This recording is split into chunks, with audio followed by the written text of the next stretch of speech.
Hi everyone, as I see many of you have difficulty with this lesson. It is Programming 102 1.5 Collect the Coins. So I will start with choosing the arrows to navigate the fish. So I will have up arrow, down arrow, right and left arrows. Before that, I want to show you the coordinates plane.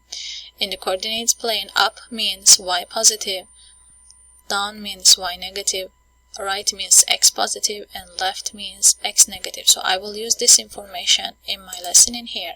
So up means y positive, I will change y by 10 pixels, and then down means y negative, so I will change y by negative 10 pixels,